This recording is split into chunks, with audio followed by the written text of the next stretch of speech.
Bien le bonjour à toutes et à tous, bienvenue sur Clément Animaux. Alors aujourd'hui je vais vous montrer des petites nouvelles de mes aquariums en cette période de confinement. Ici vous avez donc l'aquarium à guppies et à néons. Alors les néons bleus il m'en restait plus qu'un parce qu'il y avait eu de la maladie à l'époque où ils étaient dans cet aquarium là.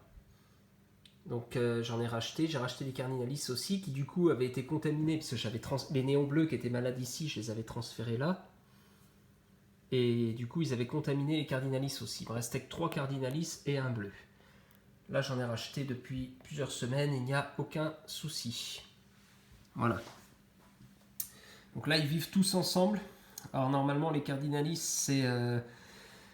c'est quand même normalement dans une eau qui est plus chaude que ça, parce que là, là, on voit pas trop, mais c'est une température de 24,5, 25. Enfin, plus dans les 24. Donc, les cardinalistes, normalement, ça peut aller jusqu'à 27. Et normalement, les néons bleus, faut pas excéder 24, parce qu'ils préfèrent une eau vers 21. Donc là, ça va, on a le maximum pour les néons bleus et le minimum pour les cardinalistes. Donc, c'est parfait. Là, ils peuvent vivre dans une eau. Enfin, l'eau, elle a un bon pH. La dureté, il n'y en a pas beaucoup. Je crois que c'est 11 de dureté totale ou 10, je sais plus. Enfin, il n'y a pas beaucoup de dureté totale. Et donc, en fait, ça va. Donc, il y avait mon petit platy qui était malade. L'autre fois, il avait une nageoire qui était à moitié bouffée. Alors, j'avais mis du produit et du coup, mes crevettes, je crois bien qu'elles ont toutes crevé sauf une. Alors là, je ne vois. Ouais, parce que j'avais plein de crevettes avant, j'en vois plus du tout. Et je crois bien que le produit de la maladie des points blancs les a tuées, malheureusement. J'aurais dû regarder avant. Ou isoler mon poisson et le traiter à part. Enfin bon, on verra bien. Hein. Je sais qu'il y en a au moins une qui a survécu. Sinon, les guppies, voilà. Donc il y a la grosse femelle ici. Enfin là, voilà, il y a 4 femelles bleues. Donc 1, 2, 3. Et la quatrième, je sais pas où c'est qu'elle est. Là, il y a 3 femelles bleues. Et le mâle bleu, le mâle doré et le mâle rouge. Voilà, là vous avez les 3 mâles côte à côte, le doré, le rouge et du coup le bleu qui est là. Voilà, donc les femelles bleues, donc là j'en vois que 3, c'est bizarre. Et les femelles oranges, il y en a 3 normalement, donc une ici, la deuxième elle est là-bas près du filtre. Ouais, normalement on a 3 oranges et 4 bleus. Donc là j'ai vu que 3 bleus et 2 oranges, c'est bizarre, j'espère qu'il n'y a pas eu des morts. Il va falloir que je vois ça. Ouais. Alors là-bas aussi, on a les tétranéons. Donc il y en a 5. Les nez rouges, quoi. Hemigramus blairi. Donc 5 petits nez rouges, ils apportent de la couleur eux aussi. Les Corydoras, j'ai toujours les deux.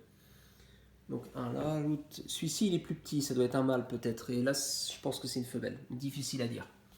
Voilà, puis les bébés guppies, bien sûr. Il y en a une bonne quinzaine. Alors là-bas, on voit, il y a des grappes 2. Alors les grappes 2, là-bas, ça doit être le gros escargot qui a dû les pondre. Alors ça fait plusieurs jours qu'il est ici, et l'autre aussi d'ailleurs, et ils grandissent bien, puisqu'il y a beaucoup d'algues à manger. Il y a aussi les plantes, comment ça s'appelle, de la mousse de Java. Là, il y a des œufs aussi. Enfin voilà, ils pondent partout, il va y avoir plein d'escargots, une flambée. Là, il y a plein de petits escargots aussi. Donc voilà en gros pour cet aquarium-ci. Juste pour les néons, donc là ils cohabitent ensemble, mais j'ai remarqué que les néons bleus sont quand même un peu plus agressifs que les cardinalis. Je vous dis, quand il me restait 3 cardinalis et un seul néon bleu, c'était le néon bleu qui attaquait les cardinalis. Alors comme j'avais trop de lentilles ici, j'en ai un peu moins maintenant, quoique ça se reproduit quand même très très vite, j'en avais transféré pas mal ici. Donc il n'y a pas de filtre ici, ça fait filtre naturel.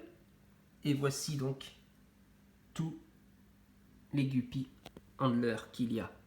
Donc mon écrevisse, elle est là-bas. Et vous voyez un peu tous les petits qu'il y a.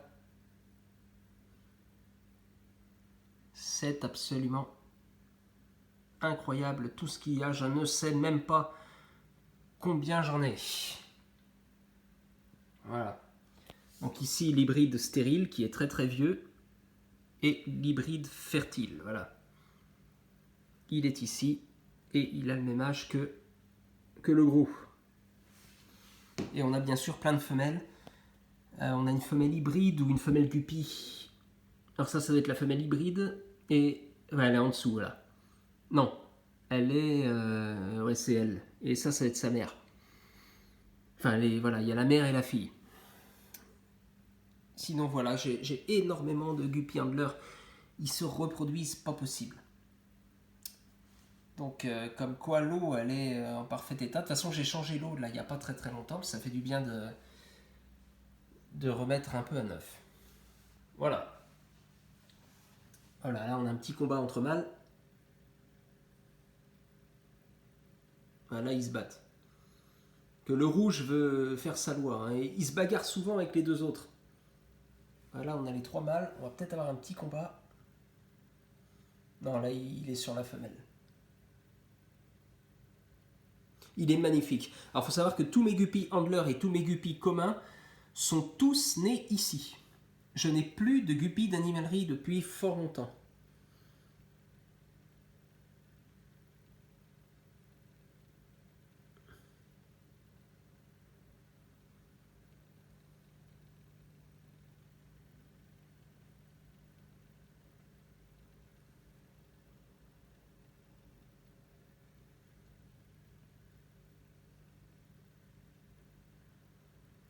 Voilà. Alors ici, c'est là que je mettais mes gambusies avant. Aujourd'hui, il n'y a que des plantes. Si jamais j'avais un problème de plantes ici, bah, je peux en sauver ici. Quoique ici, elles ont l'air en plus mauvais état. Et il y a des escargots mangeurs d'escargots. Alors il y en a plein qui sont morts. Il faudrait que j'essaie de les enlever, voir qui est toujours vivant ou quoi. C'est là j'ai l'impression que tous ceux-là sont morts. Et on va terminer par les gambusies.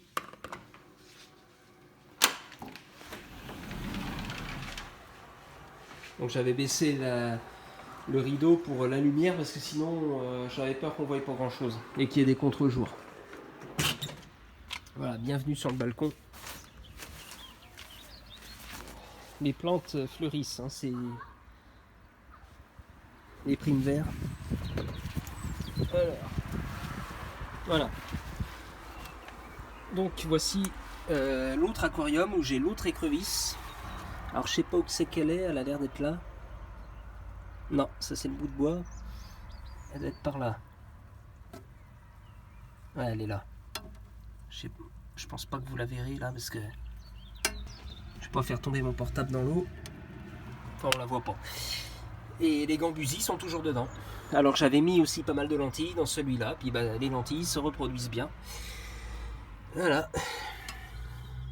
Donc je donne à manger un petit peu aux gambusies. Je donne aussi à manger à l'écrevisse. Là j'ai fait une petite réserve de nourriture. Que j'en avais fait tomber plein partout par terre. Et du coup, comme j'en avais fait tomber plein partout par terre, bah, j'ai tout ramassé et j'ai fait un petit tas ici. Voilà. Donc voilà, en gros pour l'instant. Bon, l'écrevisse peut sortir ici. Mais ce que j'aimerais faire, c'est ne pas garder cette écrevisse-là. Et mettre ma grosse ici dehors. Comme ça, ici, je pourrais faire un genre de... mettre beaucoup de substrat en hauteur et seulement un coin avec de l'eau. Ça serait plus simple, l'écrevisse pourrait s'enfouir, ça serait plus naturel. Donc je verrai ça après le confinement. Voilà. Allez, bye bye.